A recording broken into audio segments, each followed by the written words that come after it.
नमस्कार. इंग्रजी शिकताना टेन्सेस किंवा काळ हा विषय आला की अनेकांना थोडे टेन्शन येतं.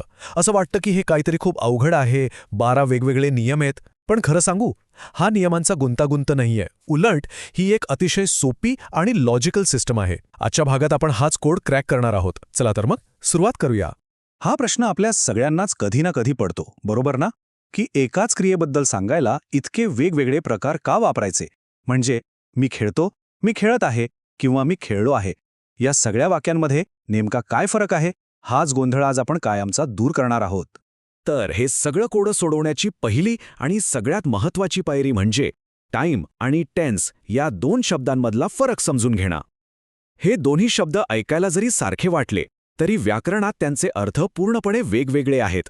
आता बघा, टाईम ही संकल्पना अगदी सरळ आणि सोपी आहे. टाईम म्हणजे फक्त वेळ, म्हणजे एखादी क्रिया नक्की केव्हा घडतीये. आणि याच्या फक्त 3च शक्यता आहेत. एकतर ती आत्ता घडतीये म्हणजे प्रेझेंट, किंवा ती घडून गेली आहे म्हणजे पास्ट, किंवा ती पुढे घडणार आहे म्हणजे फ्युचर. सोपं आहे नाही का? मग टेन्स म्हणजे काय? बरं, जर टाईम आपल्याला सांगत असेल की क्रिया केव्हा घडते, तर टेन्स हे त्या क्रियेची अवस्था म्हणजे स्टेट दाखवण्यासाठी क्रियापदामध्ये केलेला बदल आहे. म्हणजे क्रिया पूर्ण झाली आहे की अजून चालू आहे, की ती रोजची सवय आहे, हे सगळं आपल्याला टेन्समुळे कळतं. चला, हे अजून सोप्या भाषेत समजून घेऊया. टाईम ही एक कल्पना आहे, केव्हा, तर टेन्स ही एक यंत्रणा आहे, म्हणजे क्रियापदाचं बदलणारं रूप. उदाहरणार्थ, आय प्ले क्रिकेट या वाक्यात प्ले हे क्रियापद आपल्याला प्रेझेंट टाईम दाखवतंय. पण जसं आपण आय प्लेड क्रिकेट म्हणतो तेव्हा प्लेचं प्लेड होतं. क्रियापदातला हा जो बदल आहे ना, तोच टेन्स आहे. ओके, तर आता येतोय सगळ्यात इंटरेस्टिंग भाग. इंग्रजीमधले हे जे सगळे 12 टेन्सेस आहेत ना, ते काहीही विस्कळीत नियम नाहीत. ते सगळे एका सोप्या तक्त्यात म्हणजे एका 3x4च्या ग्रिडमध्ये अगदी व्यवस्थित बसतात. चला बघूया हे मॅजिक कसं काम करतं. या सिस्टमचा पाया काय आहे? फक्त 3 मुख्य वेळा, ज्या आपल्याला आता चांगल्याच माहिती आहेत: प्रेझेंट, पास्ट आणि फ्युचर. आणि या प्रत्येक वेळेचे आहेत 4 उपप्रकार. यांना आपण ॲस्पेक्ट्स म्हणतो. हेच ते क्रियेची अवस्था दाखवणारे प्रकार आहेत. सिंपल, कंटिन्युअस, परफेक्ट आणि परफेक्ट कंटिन्युअस. आणि आता गंमत बघा, जेव्हा आपण या 3 वेळांना त्या 4 उपप्रकारांनी गुणतो तेव्हा आपल्याला काय मिळतं? बरोबर, एकूण 12 टेन्सेस. पाहिलं? हे 12 वेगवेगळे नियम नाहीत, तर एकाच सुंदर सिस्टीमचे भाग आहेत.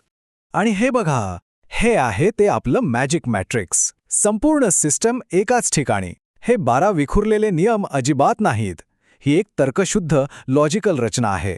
आणि एकदा काही रचना आपल्या डोक्यात बसली की सगळं अगदी सोपं होऊन जातं. आता गंमत अशी आहे की ही अख्खी सिस्टीम समजून घ्यायला आपल्याला फक्त एका ओळीचा पॅटर्न नीट समजून घ्यायचा आहे.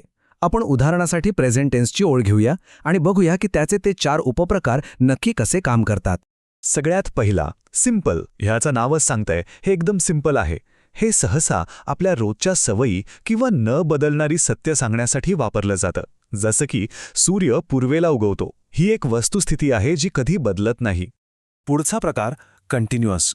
नावावरूनच कळतंय, जी गोष्ट कंटिन्यू आहे म्हणजे सध्या या क्षणी चालू आहे.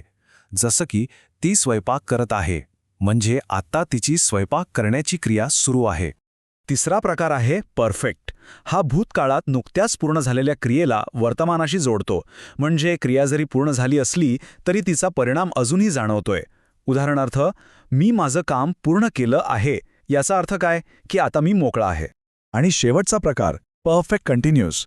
हा तर परफेक्ट आणि कंटिन्युअस या दोघांचं कॉम्बिनेशन आहे. म्हणजे क्रिया भूतकाळात कधीतरी सुरू झाली आणि ती अजूनही चालूच आहे. जसे की मी 2 तासांपासून अभ्यास करत आहे, म्हणजे 2 तासांपूर्वी सुरू केलं आणि अजूनही करतोय. चला आता बघूया की हे सगळं एकत्र कसं काम करतं. आणि सगळ्यात भारी गोष्ट काय आहे माहितीये? जो पॅटर्न आपण आत्ता प्रेझेंट टेन्ससाठी शिकलो ना, तोच सेम पॅटर्न पास्ट आणि फ्युचर टेन्सेससाठी सुद्धा लागू होतो. इथेच या सिस्टीमची खरी ताकद आहे. म्हणूनच म्हणतात की व्याकरणाचे नियम पाठ करायचे नसतात, तर त्यामागचं लॉजिक समजून घ्यायचं असतं. खरं तर आपण फक्त एकच पॅटर्न शिकतो आणि तोच 3 वेगवेगळ्या वेळांसाठी वापरतो. ही गोष्ट लक्षात ठेवली ना की सगळं सोपं आहे. आणि हा बघा, सगळा खेळ एकाच तक्त्यात. आपण स्टडी हे क्रियापद घेऊया आणि बघूया ते कसं बदलतंय. सिंपलचा पॅटर्न बघा. I study, I studied, I will study. आता कंटिन्युअसचा पॅटर्न बघा. I am studying, I was studying, I will be studying. दिसतोय पॅटर्न? प्रत्येक प्रकारात एकच लॉजिक वापरलं आहे. हीच ती सिस्टम आहे जी आता आपल्यासाठी एकदम सोपी झाली आहे. तर जाता जाता एक विचार करूया.